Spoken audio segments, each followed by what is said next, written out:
Good morning po mga kasimpleng buhay at kamusta po kayong lahat? At kakauwi ko lang po galing sa duty. At ngayong araw po ay update ko po kayo at papakita ko po sa inyo yung mga napitas kong gulay. Ito po yung patula. Ito na po yung bunga niya. Hindi na po siya gaanong lumaki dahil nasira na po yung kanyang mga puno. Dahil inano po ng manok. At ayun po mga kasimpleng buhay, ito na rin po yung natabi kong bunga ng okra. Ito po yung huling pitas at yung iba po ay nagpapagulang na lang po ako. Ayan. At ito naman mga kasimpleng buhay, kung nakikita nyo po, ito na po yung pinagulang kong bunga ng sitaw. Ayan, marami-rami din po. Ayan po ay pantanim ko sa sunod na season. Ayan, maganda po yung kanyang bunga. Ayan, ito po ay tuyo na rin siya. Ayan, tatanggalin ko na lang po yan sa kanyang balat. At ito naman yung isa, yung huling pitas ko. Sariwa pa. Bali, lilinisin ko na po yung mga kasimpleng buhay. Tatanggalin ko po yung sitaw. Papalitan ko yun ng talbusan. At puputulan ko din yung mga okra. At ipapakita ko po sa inyo mga kasimpleng buhay yung okra na pinapagulang ko. Ito na po mga kasimpleng buhay, kung nakikita nyo po. Ayan o. At malaki po yung kanyang bunga. Ayan, hindi ko na po yan pipitasin. Ayan, hanggang sa tumanda na po yung okra, ang okra na yan. Ayan. Ayan, hanggang sa tumanda na po yan. Kung nakikita nyo po, marami pang bunga na iiwan. Ayan o. Pero malaki. Ayan, hindi ko na po pipitasin yung mga kasimpleng buhay at papagulangin ko na po. Ayan o.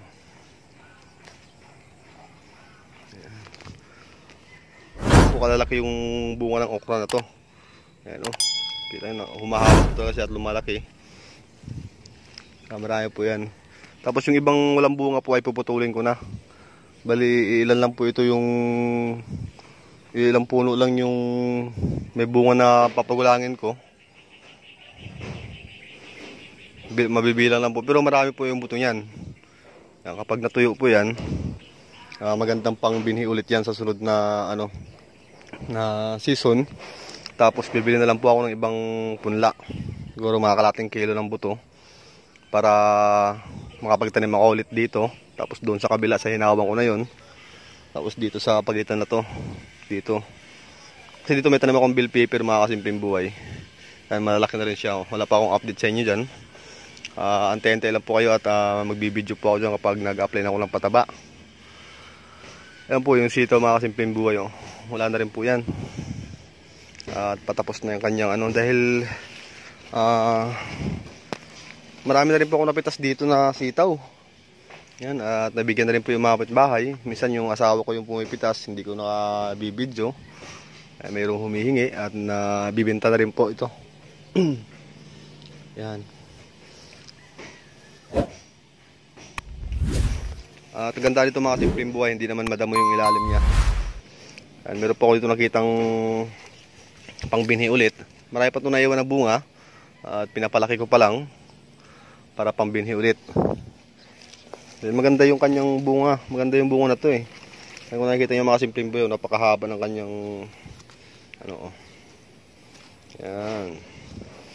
Marami naman akong pampunla sa sunod na taniman. Ayun po mga kasimpleng buhay, ito lang po talaga yung aking libangan dito sa bahay kapag off duty ako. Talagang mahilig po ako magtanim ng mga gulay. Kahit na kaunti lang, meron lang pang ulam-ulam. Balak ko nga palang magtanim dito ng sigarilyas magtanim. Maganda po yata yung sigarilyas na yun. Tatry kong magtanim ulit tapos upo sa sunod na season. Ayun po, babahagi ko lang po sa inyo yung pagtatanim. Kahit na paunti-unti lang po. Mainam po kasi yung meron tayong sariling tanim. Para makatipid tayo sa gastos. Dahil sa mahal po ng mga gulay din ngayon at mga bilihin. Yan. At least kahit papaano makatipid-tipid ng kaunti. Yan. At hindi naman din talaga tumagastos yung paghahalaman eh.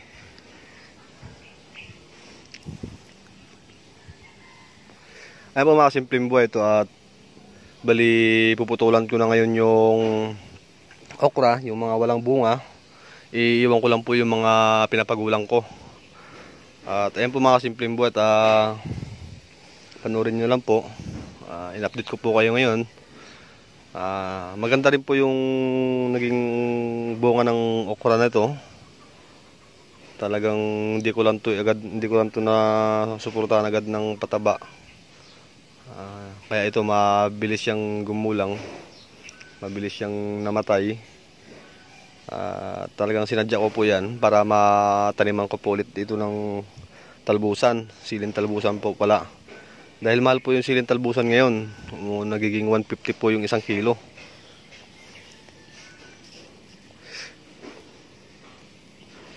Kaya mainam yung may tanim na siling talbusan.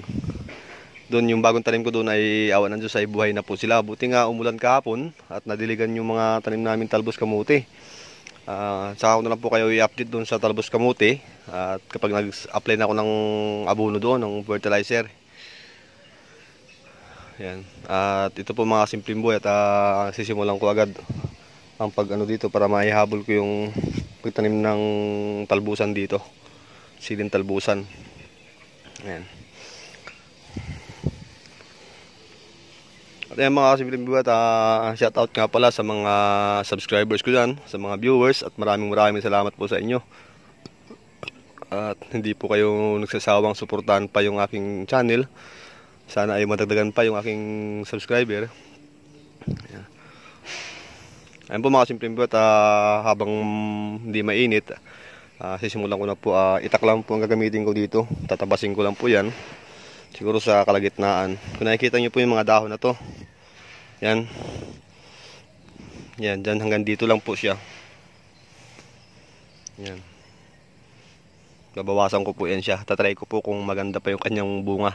Tapos mag-apply po ako ng fertilizer mamayang hapon. Tatry ko kung maganda yung kanyang bunga sa pagkapon.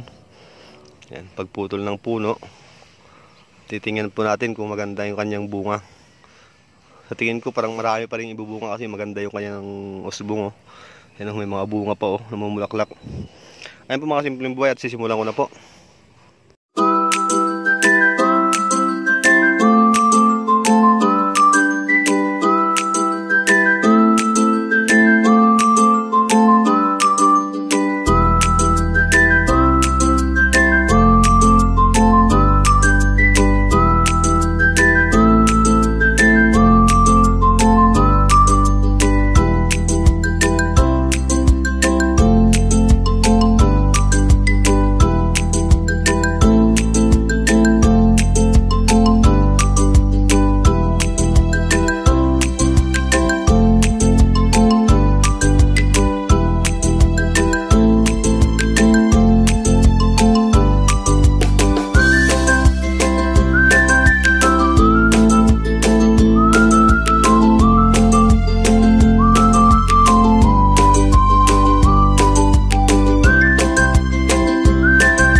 Ito na po mga kasimpleng buhay, pinutulang ko na po. Bali, ang tinira ko lang po ito yung mga pwedeng pang pagulang, pwedeng pang binhi. Ayan, mga ilang piraso lang po, ilang bunga lang. Ayan. Bali, magtatanim po ako dyan ng siling talbusan dyan sa pagitan po nila. Medyo marami-rami din po yan, pati dito sa may sitaw. Pero hindi ko naman po ito puputulin o bubunutin. Titingnan ko po kung maganda yung kanyang kanyang panibagong usbong. Ayan. Comment na lang po kayo kung ano po yung kung nakaka-experience na po kayo sa mga sanay po dyan sa mga tatanim ng gulay. Please comment po kung ano maganda. Kung bubunutin ko na lang po o hayaan ko na lang pong ganito. Titingnan ko po kung maganda yung kanyang panibagong usbong. Titingnan ko po kung mamumunga. Hindi naman po masamang mag-try. Kasi first time ko rin makapagtanim ng okra. Kaya titingnan ko. Maganda rin naman yung kanyang mga usbong. Panibagong sanga. Kulang lang po ito sa pataba.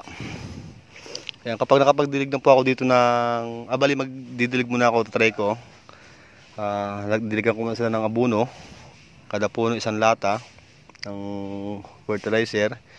Bago po ako magtatanim ng bago ko dadambulan to yung gilid bawat pagitan nila. Tataniman ko po silang talbusan, siling talbusan. Pati dito sa may sitaw. Ayan.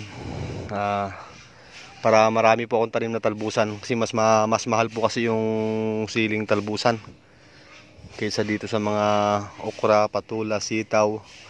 Ayan. Kung napanood nyo po yung ampalaya ko doon, marami na rin pong bunga. At ayan po mga kasimpleng buhay, hanggang dito lang po muna yung aking video. At update ko na lang po kayo sa sunod kapag nagtanim na po ako ng siling talbusan dito dahil hindi pa po ako nakabili ng punla. Pinunla ko doon na 2 tray doon, kung mas sumakto lang doon sa doon sa bakante doon sa may tabi ng talbos kamote. Kaya dito siguro mga 1 tray to yung matatanim ko dito. O 1 tray kalahati yan. Yung 1 tray po nyo kasi 200 po yung 1 tray. At yung mga kasimpleng buhat, hanggang dito lang po muna yung aking video. At maraming salamat nga pala ulit sa mga subscribers at sa mga sumusuporta dyan. At palagi po kayong mag-iingat at God bless po sa inyo lahat. At sana isuportahan nyo pa yung aking YouTube channel. At I love you all. Thank you po at hanggang dito lang po muna.